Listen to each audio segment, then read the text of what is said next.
those last 2 years for a president in their second term is already rocky because everyone starts looking ahead to the next presidential election and the president becomes a lame duck, as we like to call them. And so now if you have Democrats in one of the chambers and you've got the 2028 election going on, you start to wonder, how much power does Donald Trump even have? Does he start to, be sort of a marginal figure? And in fact, even during this Munich Security Conference, one thing that stuck out is, of course, the Greenland of it all was part of it on stage and of course and behind the scenes, and as well with Ukraine.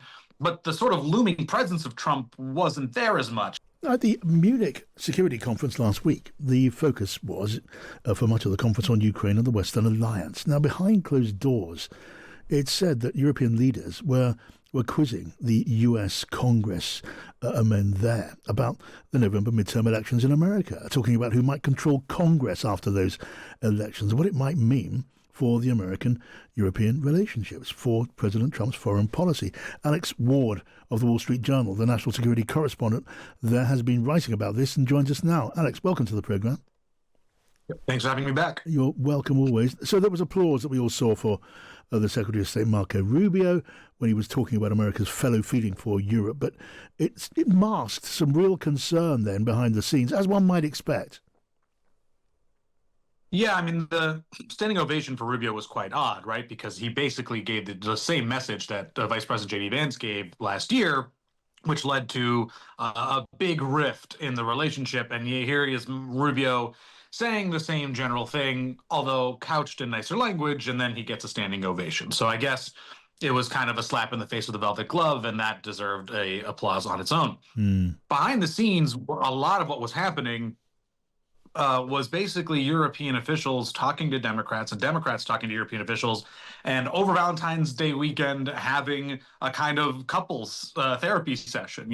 Are we good? Are we okay? How can we improve?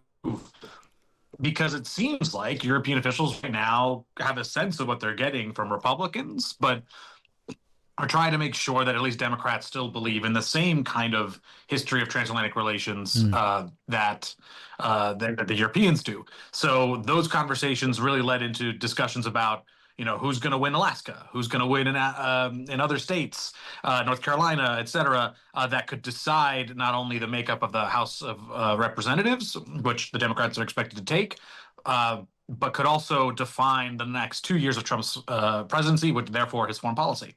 Yeah, I mean, some of the European players there, they're not completely naive, are they? They can read American politics, and they can analyse what's going on and make sense of it. I mean, no doubt, Alex, some of those Europeans and others would have been very happy to hear that the kind of turbulence we're seeing now in the Atlantic relationship is a passing phase, but I'm not sure many of them would believe that is likely, and they wouldn't be getting surely that kind of reassurance from Democrats in Munich, because they couldn't give that assurance, could they?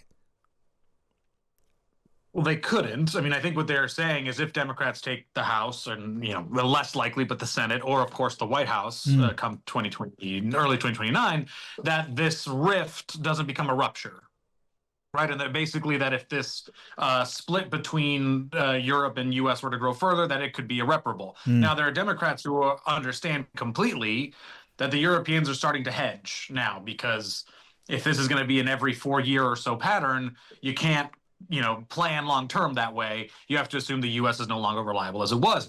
Plus, let's not forget that the sort of start of this new rift, while everyone points to Greenland as no question, it was the major accelerator pouring fuel on the fire of this, there was a lot of consternation during the Biden years when they decided to pass the Inflation Reduction Act, which provided a lot of subsidies and incentives for American manufacturing that, of course, would come at the expense of pre-existing transatlantic corporate agreements. Yeah. I remember being at Davos, and there was great anger between U.S. officials and Europeans over that. So if you're sitting in Europe, you're going, okay, well, the Democrats might like the transatlantic relationship, might believe in its, decades-long partnership, but there are moments of turbulence that do mirror the Trump administration's approach. And then there's, of course, the MAGA movement. So and in a sense, if you're Europe, you're going, okay, well, one party might be more pro-Europe, one party more, Euro skeptic or Europe skeptic, but at the end, no longer the America of yore, and therefore Europe has to start making its own strategic bets. Yes, and looking ahead to the midterms in November. Then, at the moment, the betting seems to be that the Democrats could take the House of Representatives, if not the Senate. Some even suggest the Senate may be in play, but that's less of a bet. How much of a difference can that make to the way business is done in Washington? Because it would put the House at odds with the White House, and President Trump doesn't show a great deal of respect for Congress at the best of times. Well, this would go from Trump having full control of the White House and both chambers of Congress and, of course, the Supreme Court to a certain extent, although that's with a limited extent, to having potentially the opposition party in control of one of the chambers, yes. And that could completely grind to a halt his agenda. I mean, we have a history for this. We have the first term when Democrats took control of the House, and then when it led to those two impeachments, it led to some great roiling of the political machine. And we also have to recall that in this case, in term two, if it were to happen again, those last 2 years for a president in their second term is already rocky because everyone starts looking ahead to the next presidential election and the president becomes a lame duck, as we like to call them. And so now if you have Democrats in one of the chambers and you've got the 2028 election going on, you start to wonder, how much power does Donald Trump even have? Does he start to, be sort of a marginal figure? And in fact, even during this Munich Security Conference, one thing that stuck out is, of course, the Greenland of it all was part of it on stage and of course, and behind the scenes, and as well with Ukraine.